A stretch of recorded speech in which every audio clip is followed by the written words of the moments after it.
Working.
Okay.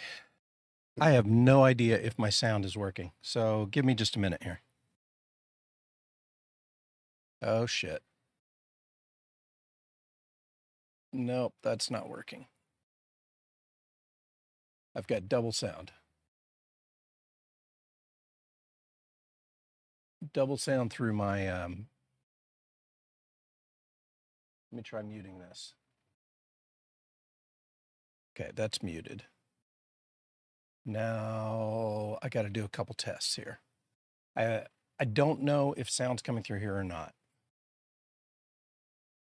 Give me a moment. It's going to take a second. I had to move some of the functionality off my main gaming streaming computer onto my laptop to try to take some of the burden off my gaming computer because I was getting some issues performance wise. And boy, that broke the shit out of everything. So I've been trying to get that fixed for the last couple of days, and I think I'm getting close, but might be a little rough. So give me just a second here.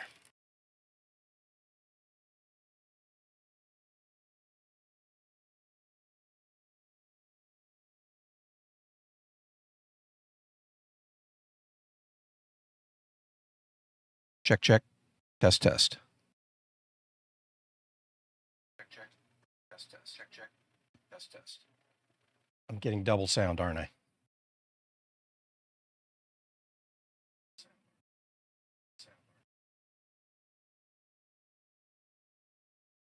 I think I'm getting double sound.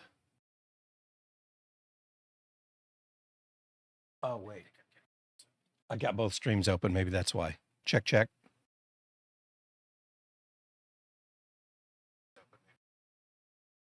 Okay. That seems to be okay. Am I in Jerry's apartment? Yes, I am. I took over Jerry's apartment. All right. Check, check, test, test. Check, check, test. Okay, so I'm getting boinks.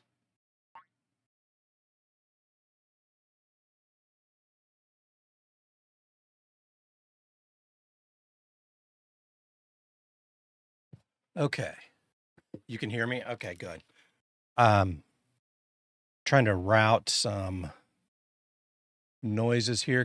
Would you mind doing one more chat for me so I can see if the noise comes through? I've got an alert noise that is supposed to play in my earphones. Okay. I did not hear that. All right, let me check. Yeah, I had to move. So I moved. I've got things like StreamerBot and I've got a web server running to do some of my overlays that had been running on my gaming and streaming PC. And I moved all that stuff over to the laptop to try to free up some resources, but getting the two to work together has been a bit of a challenge for me. Okay. So let me test this. Bring this up here. Actions. So there's going to be a little bit of troubleshooting here going on. Let's do play boink.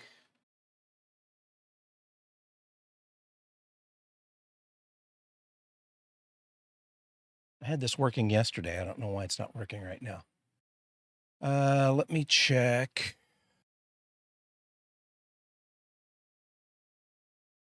This. Let's go to mixer. Okay, that's on.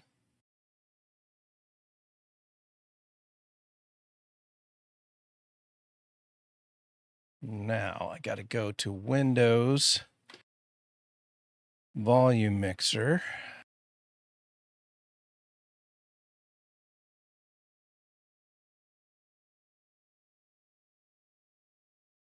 Okay, that still shows system.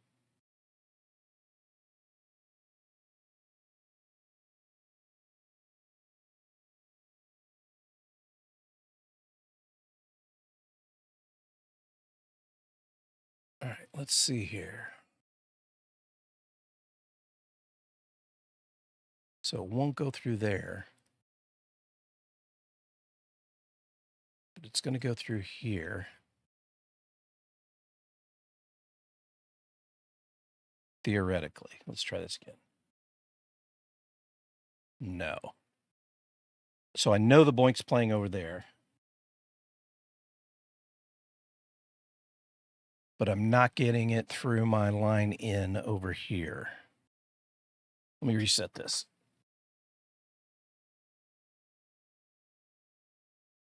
This might interrupt sound.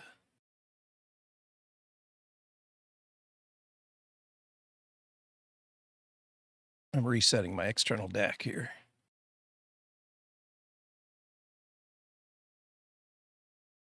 If this doesn't work, I'll just live without the boinks.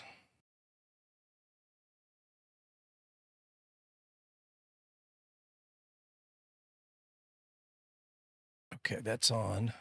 Let's try the boink. Oh, I got something. Yeah, there we go. That was it. I had to reset my DAC. Okay. You need Kramer. You did hear the night. Yeah. So what I had was it was coming out of the speakers on my laptop because I couldn't tell if I was getting stream audio, so I had the stream open on my laptop as well. All right, I think I'm set. Now we just need to get the game coming through the game capture.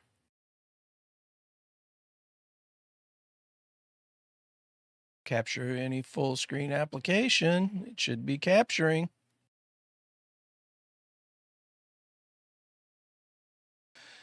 Trying to get a new phone set up. In decades ago, I was fairly technically proficient. I pretty much worked in technology my entire life, especially computers. I started working with computers in the late 90s. I mean, the late 70s, like 78, 79 when I was a kid. And then I got into computers in high school. And by the time I started college, I had already co-written my first commercial application. It was in Pascal. Turbo Pascal was the language we used. It was written for PCs, DOS PCs, and it was a veterinary practice management software. I worked with a veterinarian who was also a programmer, and we worked together. Well, the boink doesn't always work. We'll see. I'm going to need to work on a better solution for the boink. I put a temporary solution together. Basically, I just ran a wire from my headphone jack into my DAC as a temporary solution while I work on something better. But anyway. All right, so I got the game coming through now, and then I was kind of assembling my own hardware from the mid 80s on. The first computer I used was a kit. You basically bought it as a kit and you had to assemble it yourself, and that was around 1980. And then I pretty much worked on computer hardware, and then in the mid 90s I switched from software to networking. I started off doing support, and then moved into. Eventually, I was a network administrator for a municipal government. I worked on a wide area network around the city. And towards the late 90s, I implemented one of the first multimedia computer networks in the state.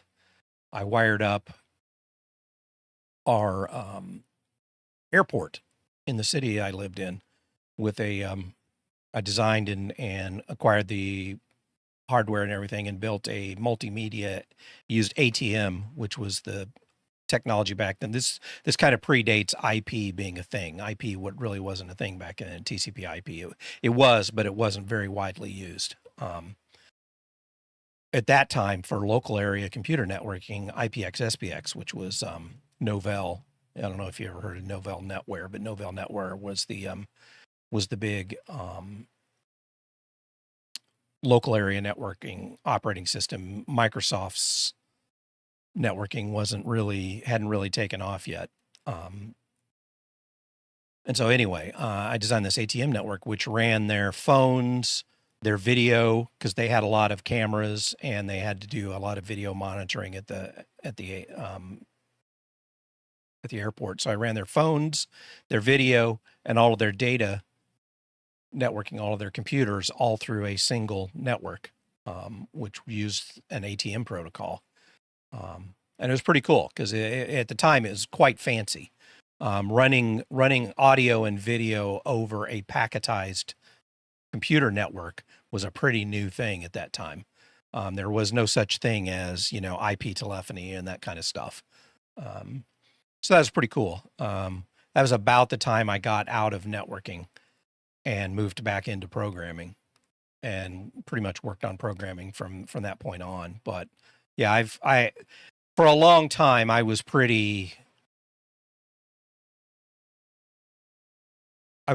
why is this? Hold on a second. Something's not right here in my game. I've still got my, there we go. I was pretty up to date, pretty hip to technology. Over the last 15 or 20 years, that's kind of gone by the wayside. My knowledge is pretty outdated. And my skills are not what they used to be, my mental skills. So I still get by, and I can do most things myself.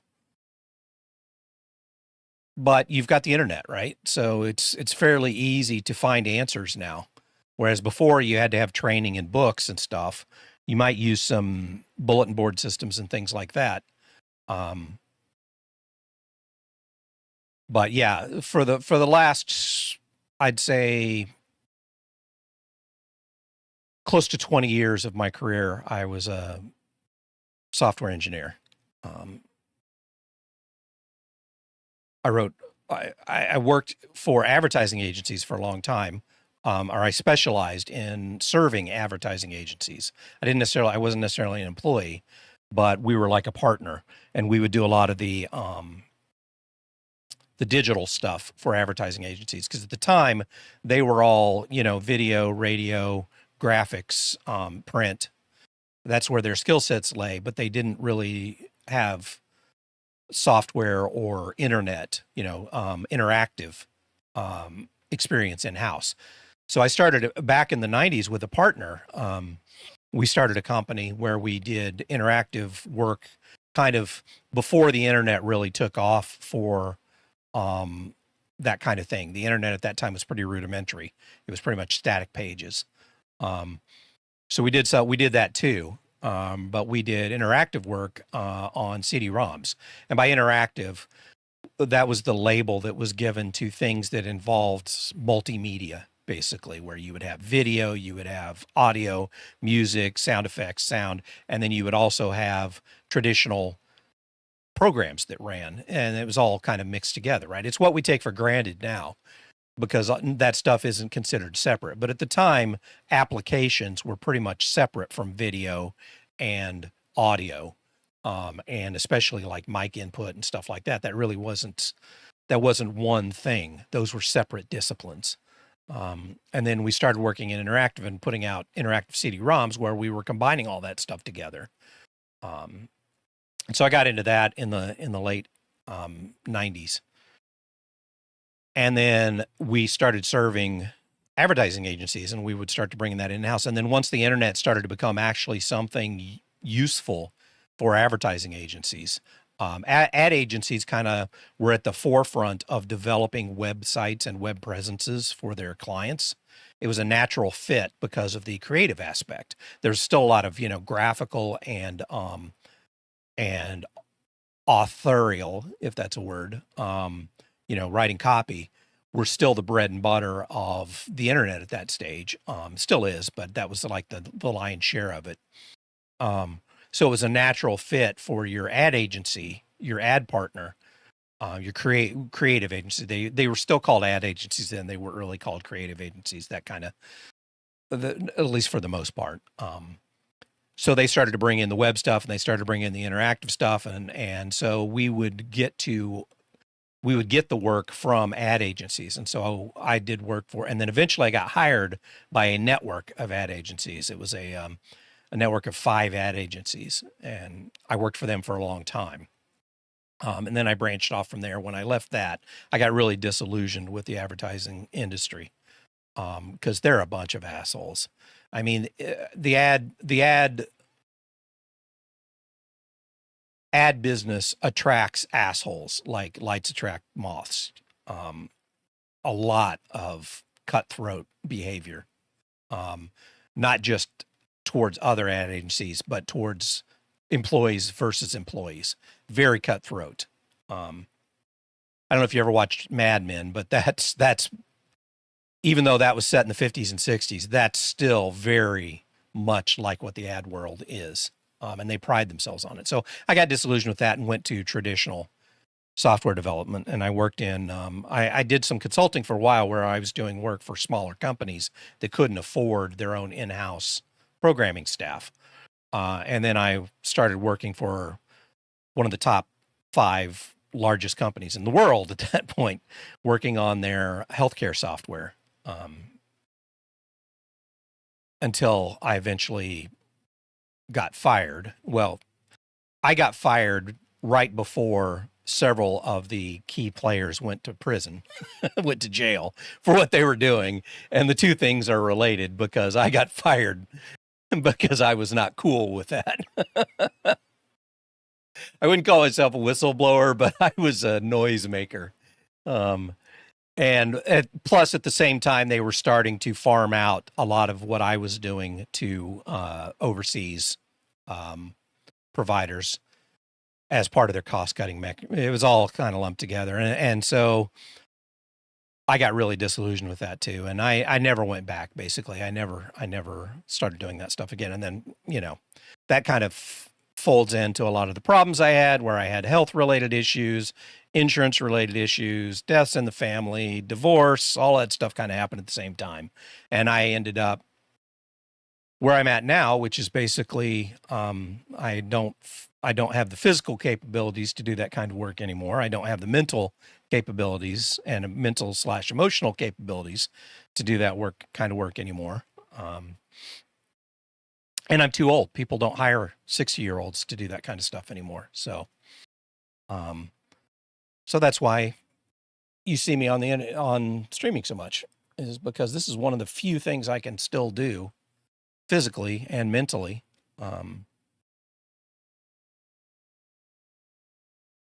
With my time. Anyway, there's a long history. So yes, I still have some technical abilities. They're not what they used to be, but I can get by for the most part. And I try to do as much of my own stuff as I can do, because being an old guy and coming up, through decades of this shit, I don't trust third parties very much. I don't like working with third parties. I don't like depending on third parties for stuff. So I don't like using third-party solutions and giving them my data and stuff like that when I have the capability to roll my own stuff. So when you see all the stuff on here, the overlays, the chat stuff, the alerts, all that stuff, I do all that myself because I don't like using third-party tools for that. And it's still very much a work in progress. You dabble with streaming? Streaming's interesting. It's equal parts fun, frightening, and frustrating. The overlay and the chat bots. Yeah, I did all that. I rolled all that myself. Because, well, look at what happened. I don't know if you ever use Stream Elements, but look at what happened with Stream Elements. They basically went bankrupt, and for several weeks, not only were their services not working, but they weren't paying out the money they owed people. So they held on to some of my money for a while, because I was still using At that time, I was only using Stream Elements for donations. And that really pissed me off. But that's a lesson to be learned, right? When you depend on third parties for stuff, like let's say if you went with Stream Elements or what's the other one? Stream Labs, for your alerts and all that stuff. You put you get all your stuff set up with those services, and they handle all that stuff remotely for you. And then all you do is add it into your streaming software. Well, then when something happens to them, you're borked.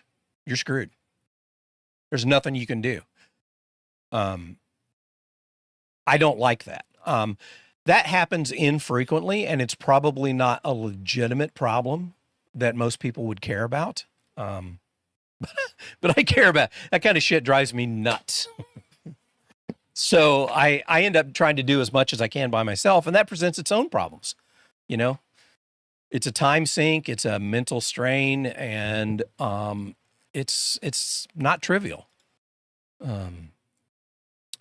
So right now, what I'm in the process of doing, because my PC is having some performance issues when I try to do everything on one PC.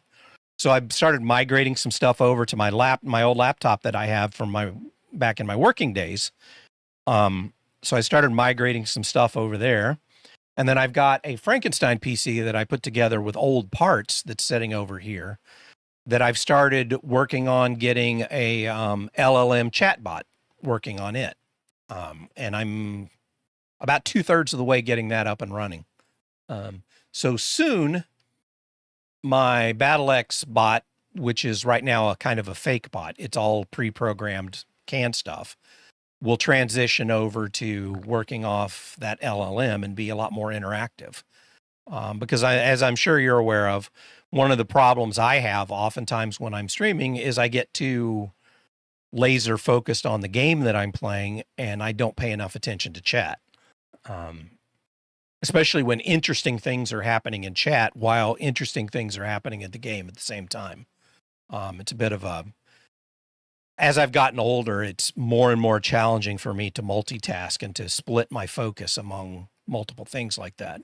So my goal is to try to get the LLM chatbot working to take some of the load off by doing some of the interactive stuff with chat, to kind of keep things smoothly working, in between the moments where I'm, or, during the moments where I'm so wrapped up in what I'm doing game wise. But so that process is ongoing. And that's why I'm in the middle of it. So that's why we're going to probably have some issues while I'm streaming here. Anyway, today there's an update for Arc Raiders. I've been meaning to come back to Arc Raiders. It's been a while since I've played Arc Raiders and play some more Arc Raiders. I still want to play more Hell Let Loose and more Hell Let Loose Vietnam. That's still going to be my bread and butter.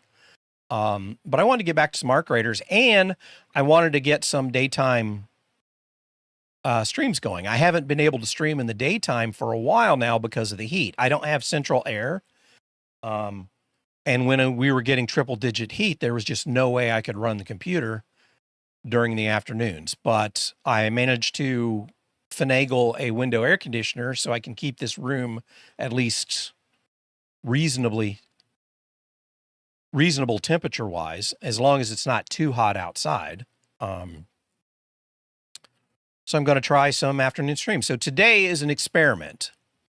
It's an experiment with how do I live with no central air? I most of my childhood I lived without central air. I didn't have central air until I was in high school. So I lived most of the first decade and a half of my life without central air. It's a challenge, but as long as the temperature doesn't get too high, it's livable. Get some airflow going, you can live with it. When you start getting the electronics going, generating heat, and when the outside temperature starts getting up in the triple digits, well, that's a bit of a different story.